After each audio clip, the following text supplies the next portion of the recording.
Grabe talaga tong mga Chinese na to, mga Chinese Coast Guard na to. Napakawalang hiya. Biruin nyo guys, barko ng Philippine Coast Guard muntikan uli bungguin ng China vessel. Ganito yung eksena nun guys.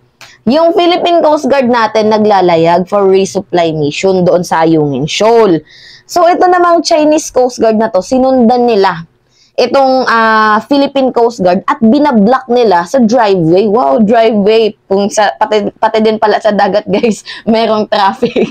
So anyway, di ba sabihin na natin, barko ng Pilipinas. Ang ginagawa nitong Philippine Coast Guard, binablock nila. Tapos, ang gusto ata nilang mangyari, banggain ng Pilipinas, itong Chinese Coast Guard. At kapag binanggayan, yan na. Boom, warla. Yan yung gusto nilang mangyari. Yan yung napapansin ko. Sila yung nagkikreate ng scenarios for the war. Diba? Hindi naman yan sa kanila. Anong pinuputak ng butsinyo? Diba? Nakakaloka. Dapat ang mag-resupply mission dyan si Robin Padilla. At saka guys, bakit yung Philippine Coast Guard lang? Hindi na naman sinamahan ng Navy. Ano ba naman yan? Pinapasweldohan itong mga Navy natin, hindi man lang sumama. Bakit yung Philippine Coast Guard lang? Tsaka dapat sana araw-arawin yung resupply mission doon sa Ayungin Shoal. Anyway, ito yung balita guys. Nakakalungkot nga kasi sila yung nagkikreate ng scenario para magkaroon ng gulo. Tapos sasabihin nila, pag binangga sila, tayo na naman yung may kasalanan. Tapos sila yung nagbablock-block dyan ng driveway. Diba? Ganyan ka manipulative itong mga Chekwa na to. Matatandaan nyo, sa coral reefs, sinisira nila tapos ang sinisi yung Pilipinas dahil daw sa kalawangin ng ating BRP Sierra Madre. Di ba kung hindi ba naman mga tanga? So sabi dito, munti ka na namang bungguin ng malaking barko ng Chinese Coast Guard ang barko ng Philippine Coast Guard or PCG sa pinakabagong resupply mission sa Ayungin Shoal nitong nakaraang Miyerkules. Anyway guys, yung nangyaring resupply mission naging tagumpay naman po. Pero ang problema nga lang, itong mga Chinese na to, nagkikreate na naman ng senaryo para maging, di ba, magkaroon na naman ng gulo. Ngayon yung gusto nila, tayo na lang yung laging nag-a-adjust. Di ba? Well, tayo naman talaga yung mag-a-adjust dito kasi anong laban natin dyan? Malalaking bansa yan. Di ba? Hanggat kaya natin magtimpi, magtitimpi tayo. So, hanggat hindi pa modernize ang ating mga equipment, 'di ba? So, kailangan muna natin ngayong magtimpi at tanggapin ng tulong ng mga taga-ibang lahi at wag naman sanang kundinahin na naman ulit nitong mga senador na to, na mga DDS na senador. 'Di ba? So, sa kabila ng insidente naging matagumpay naman ho ang resupply mission ng dalawang bangka sa Onaizay noong May 1 at Onaizay May 2, BRP Sierra Madre na nakasadsad sa Ayungin Shoal. Sa ulat, iniiskortan ng BRP Sindangan ang Oniza May 1 habang ang BRP Cabra naman ang escort ng Oniza May 2. Matagumpay na nahiwalay ang barko ng CCG at ang BRP Sandigan na niskortan nitong bangka. So, meron akong video sa inyo. Mamaya, papakita ko sa inyo, guys. So, pagpatuloy lang muna natin tong balita. Despite heavy blockade from at least 3 CCG vessel and several Chinese militia vessel, the two resupply ship reached Ayungin Shoal. So guys, nakakalungkot naman kahit 'di ba successful yung resupply mission doon, pero kung paulit-ulit na lang na ganito na 'di ba may nangyayaring heavy blockade 'di ba doon sa Ayungin Shoal, sa lugar na 'yon, talagang mahihirapan itong ating mga Philippine Coast Guard na lagi na lang ganun yung scenario na sila na lang itong mga Chinese na to yung gumagawa ng paraan para banggain natin mismo ang kanilang mga barko. Tapos pag nabangga, tayo na naman yung sisisihin, tayo na naman ang mali. Kasi denial tong mga Chinese na to eh. Sabi pa dito, habang naghihintay na makabalik ang mga bangka, tinangkang lumapit ng BRP Sindangan, ngunit dito sila hinarang ng CCG vessels 21156 na umabot hanggang 3 kilometro na lamang ang layo ng hull nito sa isa't isa. So, ilang kilometro na lang magbabanggaan na. Ang nag-adjust dito, yung Philippine Coast Guard, again and again and again. Itong mga Chinese talaga na to, nakakainis. Hanggang kailan tayo magiging ganito? 'Di ba? Hanggang kailan?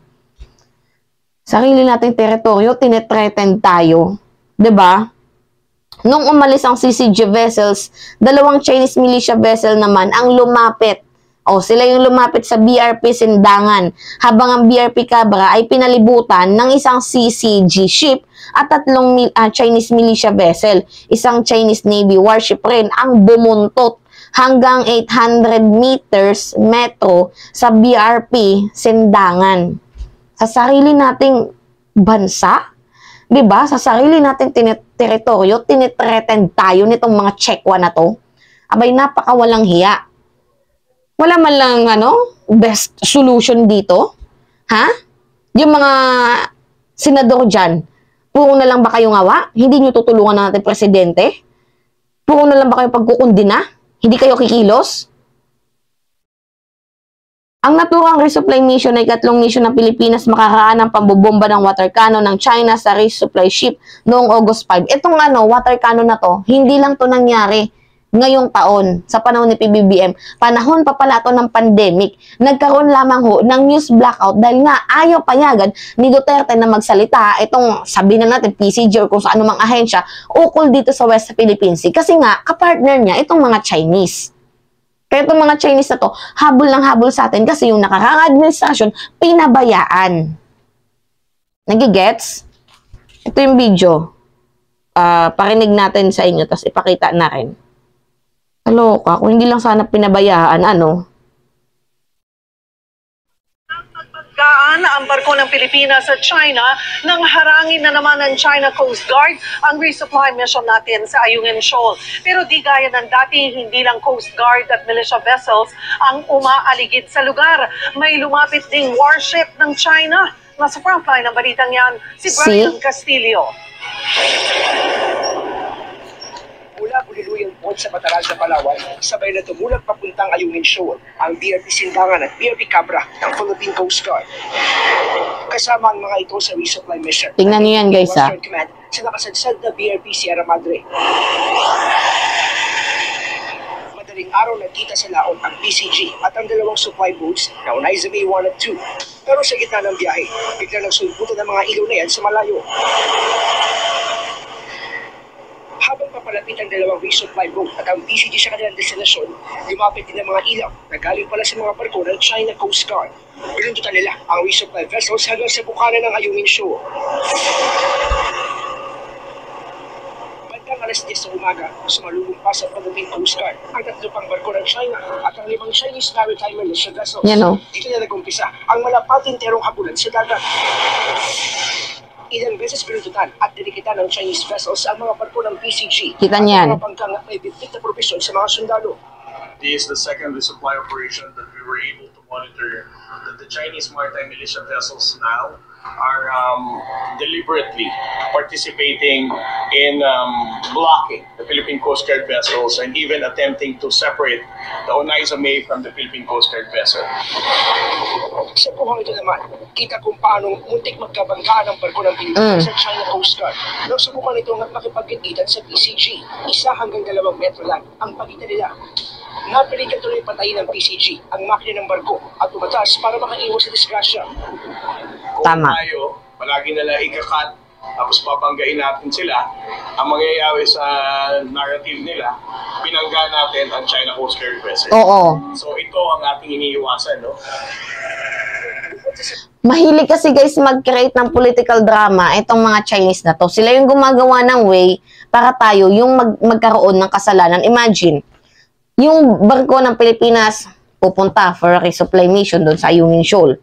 Biruin nyo itong mga Chinese militia vessels, tapos China Coast Guard, binablock yung daanan. Siguro papunta ganito, tapos haharangin nila. Kung binanggayan ng Pilipinas, ano yung magiging naratibo nila? Binangga natin sila. Yan yung magiging naratibo nila na isusumbong nila sa gobyerno nila.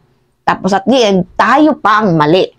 'Di ba? Kahit kitang-kita naman sa video na sila yung nagbablock ng driveway. Imagine, 'di ba, kung gaano ka-hipokrito ng mga hayop na 'to. Grabe.